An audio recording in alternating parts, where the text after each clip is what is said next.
Bonjour à tous, c'est Aurélien. Nous allons parler énéagramme. Dans cette vidéo, nous allons parler du deuxième centre. Il y a peu d'informations vraiment essentielles à connaître, peu d'informations théoriques pour comprendre, on va dire, la manière dont l'énéagramme s'articule, de comprendre le fonctionnement, le mécanisme de votre personnalité, mais aussi de la personnalité des autres.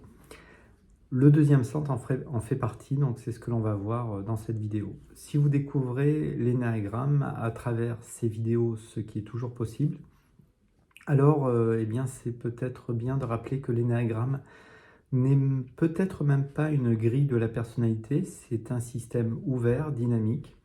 C'est un outil prévisionnel aussi qui va montrer avec une grande justesse parfois qu'est-ce qui se passe quand on va bien, qu'est-ce qui se passe quand on va mal, en fonction de notre personnalité et aussi à hauteur, bien sûr, de ce que l'on s'est libéré du poids du passé, de nos inquiétudes, de nos peurs, de nos colères, de nos injustices, de nos abandons, de la manière dont le mental, d'une manière générale, a filtré l'expérience. Donc je présente l'énéagramme comme cela, comme un outil d'investigation profonde.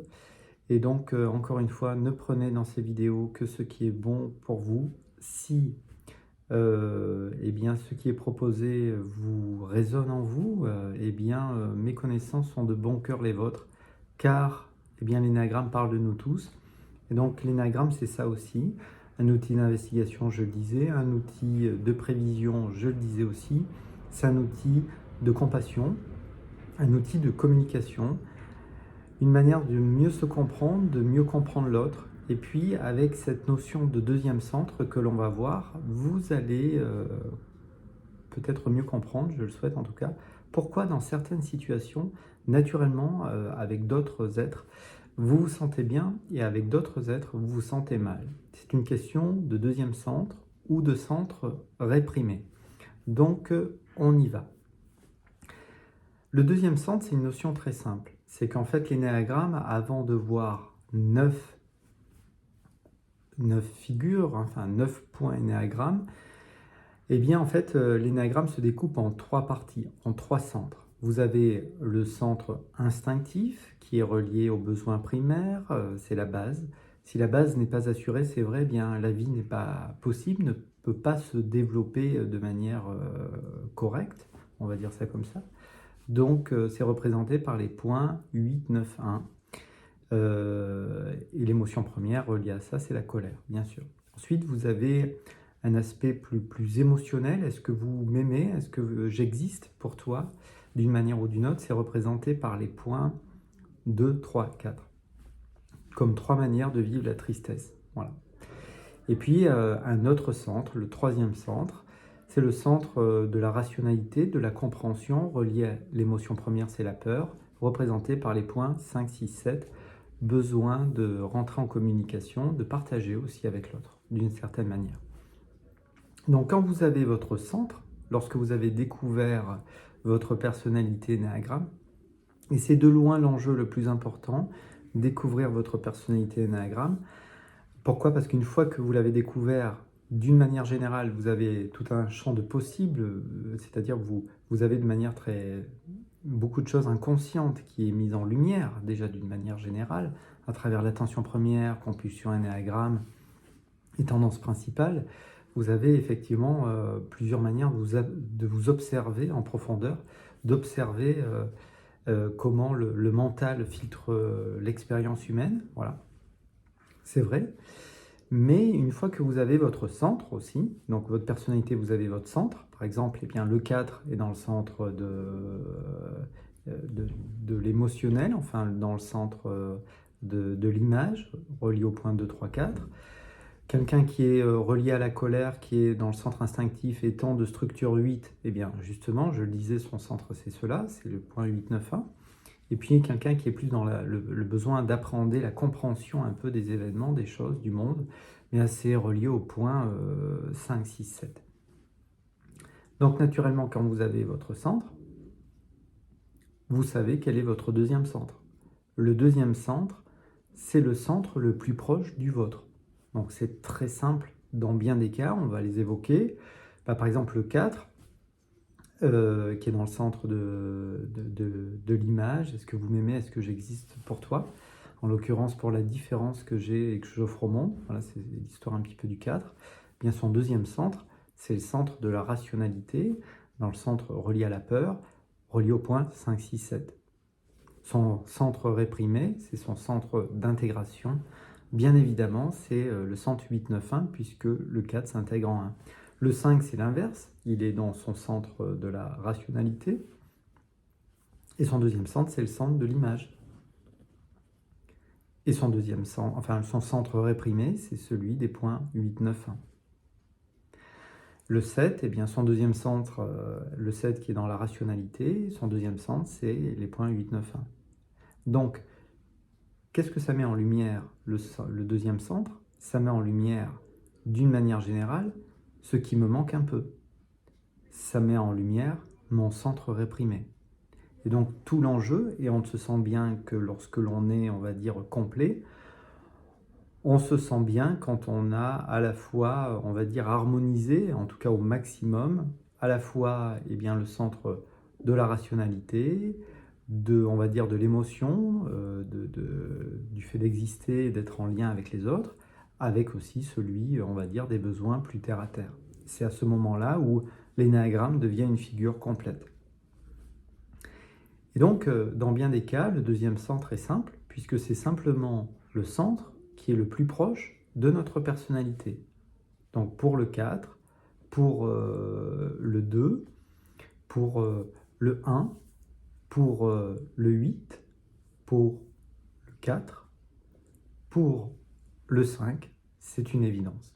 Il reste un cas un peu particulier, ceux d'entre nous qui sommes dans le triangle, à travers les points 9, 8 et 6, parce que là, ça sera un petit travail d'investigation personnelle que de découvrir quel est mon deuxième centre. On ne parle pas de l'intégration et de la désintégration. Par exemple, le 6 se désintègre en 3. Il va prendre les défauts du 3. Il va s'intégrer en 9. Le 3 va s'intégrer en 6 et se désintègre en 9. Non, on parle bien du deuxième centre. C'est-à-dire le 6 est quelqu'un d'une manière générale qui est relié au besoin de comprendre le monde, de se prémunir de ses sources de danger, de l'analyser, d'être dans l'analyse du monde. Quel est son deuxième centre? Chez certains, ça va être naturellement les points 2, 3, 4, le centre relié au fait d'être en lien, d'exister, est-ce que je suis aimé par les autres? Pour d'autres, ça va être plus le centre 8, 9, 1, qui est relié aux besoins terre à terre. C'est pourquoi ça colore l'expérience de manière différente et de grands auteurs ne disent pas qu'il y a 9, mais 12 personnalités énéagrammes. En réalité, il y en a 9 parce que l'attention première, la vasana principale et la tendance principale, si vous préférez, et la compulsion énéagramme sont les mêmes pour ceux d'entre nous qui sommes dans le triangle. Donc naturellement, en réalité, il y a 9 problématiques profondes à dénouer, 9 filtres mentaux souffrants à dénouer. Néanmoins, au niveau de la coloration, c'est vrai, alors on finit ici cette petite parenthèse, au niveau de la coloration, on peut dire qu'il y a 12 personnalités, on peut le dire comme ça. J'ai fait une vidéo, vous pouvez aller la voir à ce sujet si ça vous intéresse.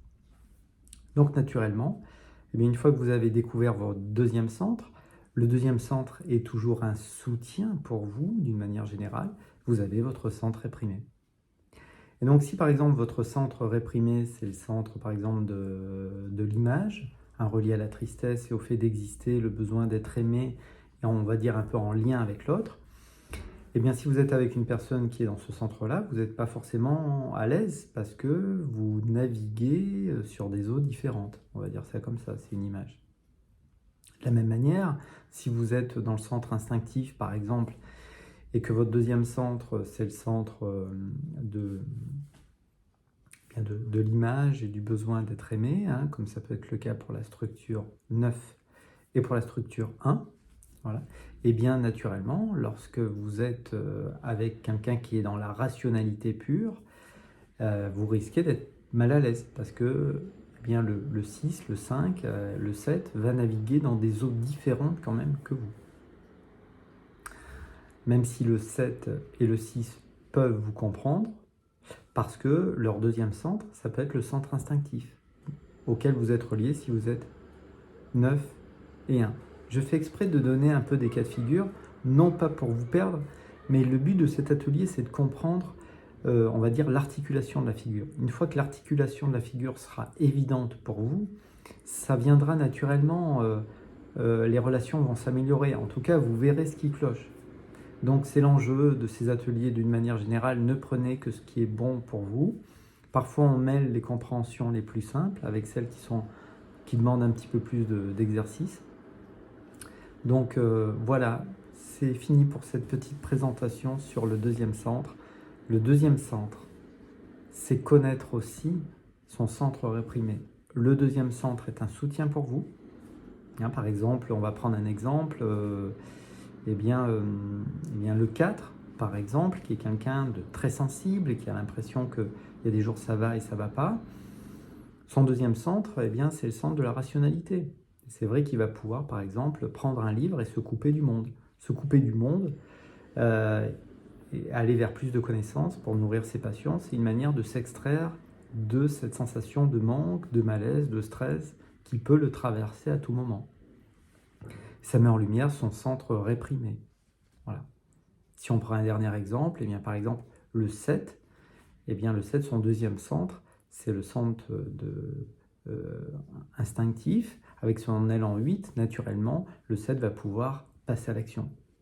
Voilà, c'est-à-dire à un moment donné, il va pouvoir sortir de sa tête et puis agir. Agir et poser les pieds sur terre, ce qui va être très profitable pour lui.